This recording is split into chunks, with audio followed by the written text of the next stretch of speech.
파괴하는 자가 너를 치러 올라왔나니 너는 산성을 지키며 길을 파수하며 내 허리를 견고히 묶고 내 힘을 크게 굳게 할지어다. 여호와께서 야곱의 영광을 회복하시되 이스라엘의 영광 같게 하시나니 이는 약탈자들이 약탈하였고 또 그들의 포도나무 가지를 없이 하였습니다. 그의 용사들의 방패는 붉고 그의 무사들의 옷도 붉으며 그 항우를 버리는 날에 병거의 쇠가 번쩍이고 노송나무 창이 요동하는도다. 그 병거는 미친 듯이 거리를 달리며 대로에서 이리저리 빨리 달리니 그 모양이 횃불 같고 빠르기가 번개 같도다. 그가 그의 존귀한 자들을 생각해내니 그들이 엎드러질 듯이 달려서 급히 성에 이르러 막을 것을 준비하도다. 강들의 수문이 열리고 왕궁이 소멸되며 정한 대로 왕후가 벌거벗은 몸으로 끌려가니 그 모든 시녀들이 가슴을 치며 비둘기같이 슬피 우는도다. 니느웨는 예로부터 물이 모인 못 같더니 이제 모두 도망하니 서라 하나 돌아보는 자가 없도다. 은을 노력하라, 금을 노력하라. 그 저축한 것이 무한하고 아름다운 기구가 풍부함이니라. 니느웨가 공허하였고 황폐하였도다. 주민이 낙담하여 그 무릎이 서로 부딪히며 모든 허리가 아프게 되며 모든 낯이 빛을 잃도다. 이제 사자의 굴이 어디냐? 젊은 사자가 먹을 곳이 어디냐? 전에는 수사자 암사자가 그 새끼 사자와 함께 거기서 다니되 그것들을 두렵게 할 자가 없었으며 수사자가 그 새끼를 위하여 먹이를 충분히 찢고 그의 암사자들을 위하여 움켜 사냥한 것으로 그 굴을 채웠고 찢은 것으로 그 구멍을 채웠었도다. 만군의 여호와의 말씀에 내가 네 대적이 되어 내 병거들을 불살라 연기가 되게 하고 내 젊은 사자들을 칼로 멸할 것이며 내가 또 내 노력한 것을 땅에서 끊으리니 내 파견자의 목소리가 다시는 들리지 아니하리라 하셨느니라. 오늘 이 나훔 2장의 말씀은 이제 하나님께서 이 니느웨를 본격적으로 어떻게 치실 것인가에 대해서 말씀을 하고 있죠. 자, 오늘 말씀 1절에 이렇게 시작을 합니다. 파괴하는 자가 너를 치러 올라왔나니, 이렇게 되어 있습니다. 파괴하는 자. 여러분, 이 파괴하는 자는 역사적으로는 이 바벨론과 이 메대의 연합군을 말합니다. 그런데 이제 그 배후에 파괴하는 자는 하나님의 심판으로 이들이 가는 것이기 때문에 하나님이시죠.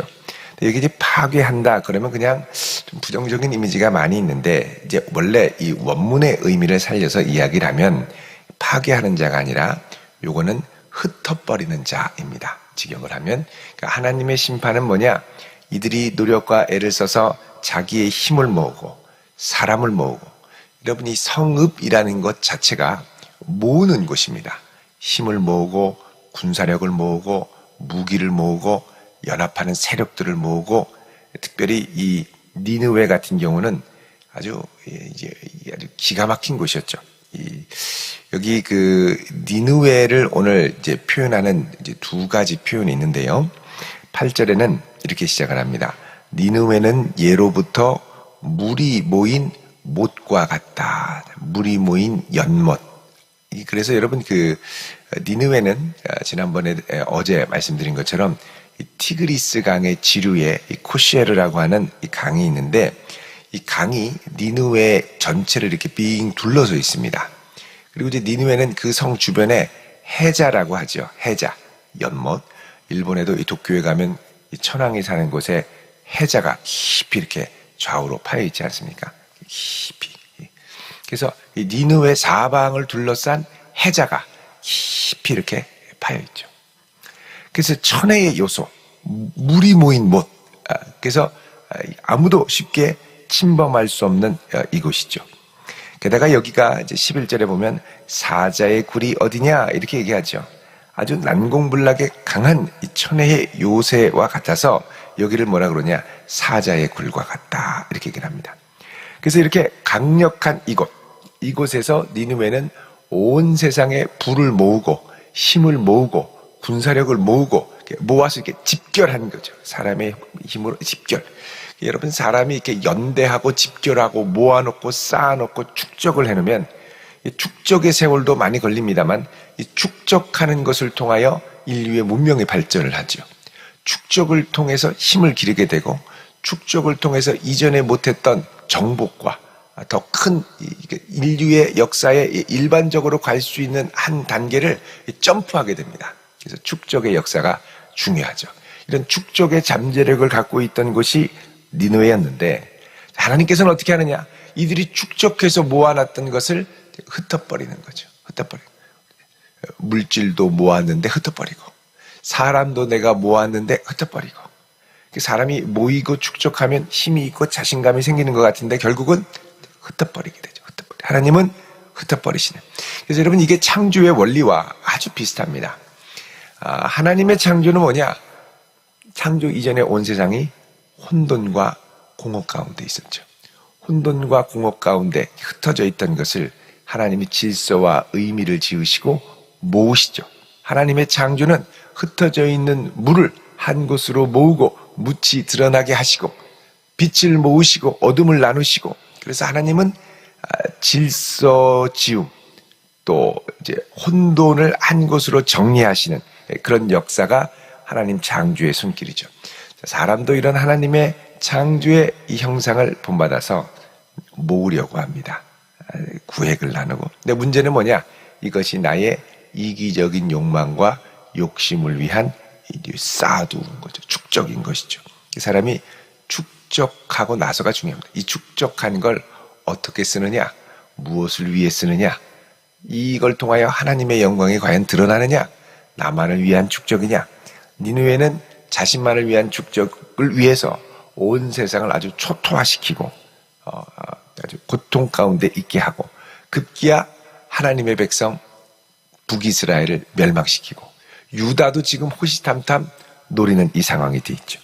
하나님께서는 그동안 이 니느웨에게 회개할 기회를 주시고 또 요나를 보내서 권고하셨고 기다리고 계셨죠. 근데 이제 이들의 죄악이 다시 교만해서 이제 더 이상 하나님이 용인할 수 없는 이 임계치까지 이르자 하나님께서는 이제 이들을 흩어버리겠다라고 얘기하십니다. 사람이 망하는 게 흩어지는 겁니다. 흩어지는 것.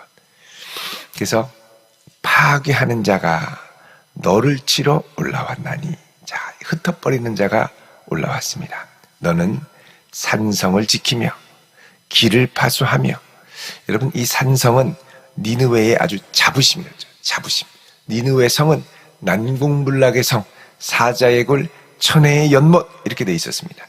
근데 여기를 너희들은 한번 지켜보고 길도 한번 지켜보고 파수해보고 허리를 견고히 묶고, 이 말은 전쟁을 나가서 싸울 준비를 하는 이 전쟁 준비를 하라는 겁니다. 이 허리를 묶고 여기에 칼집도 차고 수통도 차고 허리를 묶는 것, 아주 이제 나가서 싸울 준비를 단단히, 또 달려가면 다리가 걸리적 하지 않도록 견고히 묶고 힘을 크게 굳게 해봐라 그렇죠. 하나님께서 너 한번 네 힘과 네 교만대로 한번 해봐라. 내가 너를 흩어버릴 테니까 너도 한번 대적해봐라. 이렇게 이제 도전하시는 겁니다. 자, 하나님께서는 야곱의 영광을 회복을 하시되, 야곱의 영광을 회복하시되 이스라엘의 영광 같게 하시나니, 그러죠. 자, 하나님께서는 어떤 분이냐? 야곱의 영광을 회복하시고 그 야곱의 영광을 이스라엘의 영광 같게 하신다 그럽니다. 자, 여기 야곱의 영광과 이스라엘의 영광이 약간의 이제 구분을 두고 이야기를 하는데 같은 말입니다. 야곱이 이스라엘이죠. 근데 이제 약간의 강조점이 있다면 야곱은 원래 이 야곱의 옛날 이름입니다. 옛날 이름의 이미지는 어떻습니까? 발꿈치를 잡는 자, 속이는 자. 이 연약하고 부족하고 흠 많고 하자 많았던 야곱에게도 하나님이 허락하셨던 영광이 있었다는 거죠. 근데 그 영광을 하나님이 이제 회복시킬 것이고, 또 그 회복시키는 영광을, 그러니까 지금 이스라엘은 예전에 영광스러운 이스라엘이 아니라 이 니느웨에 아주 쪼임을 당하는, 아주 잃어버린 영광, 발꿈치를 잡는 자와 같이 비루한 인생과 같이 전락한 이 유다의 이 영광을 다시 하나님이 회복하시는데 이스라엘의 영광과 같게 하겠다. 자, 이스라엘의 영광. 이스라엘은 약속의 자손이죠. 이름은 이스라엘이라고 할 때는 하나님이 야곱에게 이제 너의 이름을 이스라엘이라 하라. 약복감의 씨름 이후로, 그리고 이 약속의 땅과 자손을 허락하실 때 이 이스라엘, 그리고 특별히 이 이스라엘은 이스라엘의 12지파라고 할 때 본격적인 하나님의 백성들의 출발을 말합니다. 그래서 이스라엘의 영광 그러면 두 가지입니다. 하나는 자손의 영광, 다른 하나는 땅의 영광. 약속의 땅에 들어가 풍성히 사는 것. 그리고 다른 하나는 자손이 생육하고 번성해서 풍성해지는 것. 자, 하나님께서 지금 이 찌그러지고 공격당하는 이 발꿈치를 잡는 자와 같은, 속이는 자와 같은, 이리 이 핑계 저 핑계 대고 요리 뺀질 저리 뺀질 하면서 도망다니는 이 유다의 영광을 이제 회복하시는데 니느웨 앞에서는 아무것도 아닌 거죠. 근데 이제 이 영광이 이전에 이스라엘의 영광, 다윗의 영광 같게 하실 텐데, 이는 약탈자들이 약탈하고 그들의 포도나무 가지를 없이 하였기 때문이다. 그럽니다. 약탈자들이 약탈을 하고 포도나무 가지를 없이 하였습니다. 이제 니느웨에 이제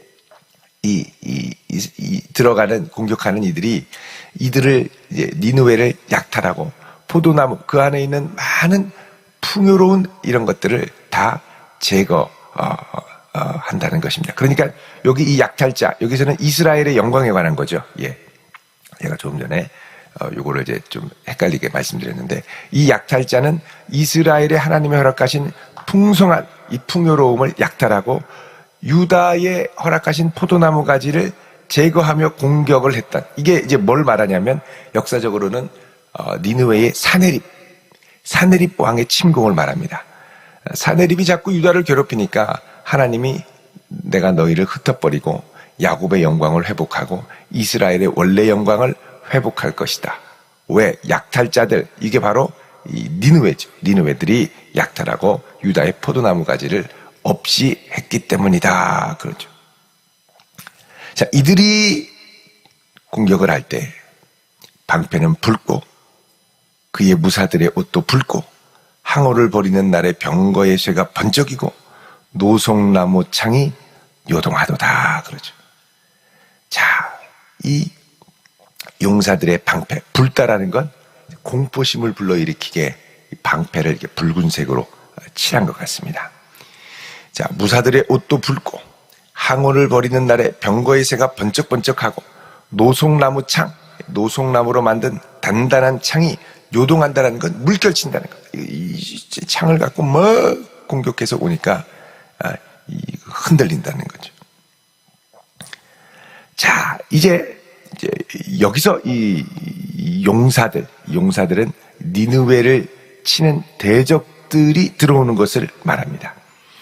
자, 이때 대적들이 와가지고 공격을 하는데 병거는 미친 듯이 달리고, 4절에 대로에서 이리저리 빨리 달리고, 대로에서 달린다는 건 성 안을 이미 침공했다는 얘기입니다. 그리고 그 모양이 횃불 같고 번쩍번쩍하고 빠르기가 번개 같도다. 그가 그의 존귀한 자들을 생각해내니 엎드러질 듯 달려서 급히 성에 이르러 막을 것을 준비하도다. 자, 이들이 막 정신없이 몰려오니까 이 성을 지키던 자들은 그 성 안에 존귀한 자들, 야, 우리 왕, 귀족들 어떻게 하냐. 빨리 달려서 막으려고 준비를 하지만 6절에 강들의 수문이 열리고, 자, 니느웨는 강 사방에 해자가 있다고 그랬죠. 해자가 잘 유지되려면 이 강의 이 유량을, 물을 조절해야 됩니다. 수문을 위에 만들어 가지고 조절을 한 거죠. 자, 그런데 이 수문이 열리자 막 물이 휩쓸듯이 지나가고 왕궁이 무너지고, 그죠? 또 정한대로라는 건 누가 정했을까? 이게 우리가 미지수인데 불가사의한 건데, 요거는 하나님의 계획을 표현하는 겁니다. 하나님의 계획대로 왕후가, 니느웨의 그 존귀한 왕후가 옷이 다 벗겨져서 벌거벗은 몸으로 수치스럽게 끌려가니 시녀들이 가슴을 치고 비둘기같이 슬피 우는도다. 비둘기가 구구구구 울지요. 근데 이 비둘기가 히브리어로 요나입니다. 요나. 이게 이제 요나의 예언을 생각하게 하는 표현입니다. 자, 니느웨는 예로부터 물이 모인 못 같더니 니느웨는 예로부터 물이 가득해서 꽉 찬 못과 같은데 이제는 모두 도망간다는 겁니다. 도망간다. 서라 하나 돌아보는 자가 없도다. 자, 예전에는 그렇게 모여서 난공불락의 요새를 자랑하고 그렇게 튼튼한 것 같고 든든한 것 같고 막 이렇게 했는데 이게 물이 이게 열리고 흩어지기 시작하니까 사방에 흩어지면서 놓고 도망가는 거죠. 9절에 은을 노력하라 금을 노력하라 저축한 것이 무엇인고 아름다운 기구가 풍부함이니라. 그 안에 쌓여있는 은금 뭐 어마어마하게 많은데 도망갈 때는 뒤도 돌아보지 않고 도망가더라는 겁니다. 그러니까 그렇게 강해 보이는 니느웨도 하나님이 한번 흩어버리기로 작정하시면 속절없이 흩어진다는 겁니다. 10절에 니느웨가 공허하였고 황폐하였도다. 주민이 낙담하고 무릎이 서로 부딪힌다는 건 벌벌벌벌 떨면서 무릎이 따닥따닥 부딪힌다는 거죠. 이제 사자의 굴이 어디냐? 니느웨는 사자였습니다. 니느웨는 사자가 살던 사자의 굴이었습니다. 젊은 사자가 먹을 곳이 어디냐? 전에는 숫사자, 암사자가 그 새끼 사자와 함께 다니지만 그것들을 두렵게 할 자가 없었지만 숫사자가 그 새끼를 위하여 먹이를 찢고 암사자들을 위하여 움켜 사냥한 것으로 굴을 채웠고 찢은 것으로 구멍을 채웠다. 예전에 이렇게 용맹해서 사자와 같이 더 했었는데 13절에 만군의 여호와의 말씀이니라. 내가 너희의 대적이 되어 내 병거들을 불살라 연기가 되게 하고 내 젊은 사자들을 칼로 멸할 것이다. 자, 알고 보니까 이들을 공격하는 메대와 바벨론의 연합국이 하나님이 쓰시는 도구가 되었고 그 배후에는 하나님이 이들을 친히 대적하는 손길이 되었다고 그러시죠. 하나님이 대적하시면 누구도 막지 못합니다. 아무리 쌓아놓고 아무리 뭐 대단한 것처럼 해도 하나님이 친히 가시는 거죠. 내 병거들을 불살라 연기가 되게 하고 내 젊은 사자들을 칼로 멸할 것이고 내가 또 내 노력한 것을 땅에서 끌어버리고 내 파견자의 목소리가 다시는 들리지 않을 것이다. 그럽니다. 그러니까 여러분 이게 무너지고 나면 다시 일으키기가 너무너무 어렵습니다. 위기가 있을 때 하나님이 한번 회개의 기회를 주고 아직 기회가 있을 때 돌이키라고 하실 때 그 다음에 그 부르심을 힘써 지키는 것이 참 중요하다는 걸 알 수가 있습니다. 여러분 부르심을 무너질 때 지키는 건 너무너무 힘든데요. 이제 잘 나가다가 위기 가운데 이러면 안 된다 그래서 딱 지켜나가는 거 이게 이제 물리적으로는 힘이 덜 들죠. 잘 나가다가 삐딱해서 정신 차려 그래서 아이고 정신 차려야지 하고 사실 그렇게 돌아온 게 니느웨였죠. 무너진 다음에 돌아온 게 아니라 세계의 강대국으로 잘 가다가 하나님이 요나를 보내서 사흘 만에 너희들 무너질 거야. 정신 차려. 회개해가지고 이제 갔단 말이죠. 40일이 지나면 무너지리라 그랬더니 회개해서 돌아왔으면 그 다음부터는 이 마음을 지켜야 되는데 여러분 물리적으로는 힘이 덜 드는 일입니다만 마음으로는 이 겸손을 지키는 게 참 어렵습니다. 자, 조금만 잘하면 하나님 싹 잊어버리고 내 생각만 나고 내가 잘한 것만 생각나고 이렇게 되다 보면 한순간에 위기가 찾아오는 것이죠. 여러분 내 삶에 하나님의 은혜로 된 것들을 보면 은혜로 축적하게 하신 것들입니다. 뭐든지 경력도 축적하고 또 경험도 축적하고 말씀도 축적하고 명예도 축적하고 쌓이는 것들이죠. 하나님의 은혜로 쌓이고 이게 그냥 여기저기 혼재된 게 아니라 은혜로 잘 질서 지어지고 정돈되어서 하나하나가 상당한 일종의 내공을 지닌 아주 축적이 된 귀한 것들로 하나님이 나의 인생의 주춧돌과 기초를 쌓아서 이렇게 올리게 하시죠. 인생의 기초도 그렇고 기둥도 그렇고 지붕도 그렇고 근데 이거 하나님이 한번 흩어버리시면 내가 쌓았던 자부했던 모든 것들이 쑥 속절없이 무너집니다. 이제 무너지기 전에 이것들이 무너지고 흔들리려 할 때 사실 우리가 하나님 앞에 겸손하게 자신을 돌아보며 그동안 내게 은혜로 주신 것들이 무엇인지를 헤아리고 하나님이 나를 지금 어떻게 하기를 원하시고 어떻게 그 부르심을 지키기를 원하시는지를 깨닫고 그 자리에 겸손하게 주님 앞에 겸비하면서 나를 부르신 그 부르심을 힘써 지키는 것이 얼마나 중요한지 모릅니다. 여러분, 이런 부르심을 잘 지켜갈 수 있기를 축원드립니다. 니느웨요, 그렇게 대단해 보이는데 하나님이 흩어버리시니까 순식간에 무너지죠. 이 부르심을 끝까지 잘 지켜나가는 복된 성도 되시기를 주의 이름으로 축원드립니다. 기도하겠습니다. 거룩하신 아버지 하나님, 우리를 긍휼히 여기사 주의 자녀로 세우셨사오니 주께서 은혜로 주신 것들을 힘써 잘 지키게 하옵소서. 은혜 가운데 주신 믿음, 은혜 가운데 세우게 하신 가정, 은혜 가운데 쌓아올린 우리의 일터와 직장에서의 걸음걸음, 하나님께서 은혜로 여기까지 주신 것들이오매 하나님 끝까지 은혜로 잘 지키게 하시고 은혜의 세월을 축적하여 하나님께 영광 돌리는 저희들 되게 하옵소서. 예수님의 이름으로 기도드립니다. 아멘.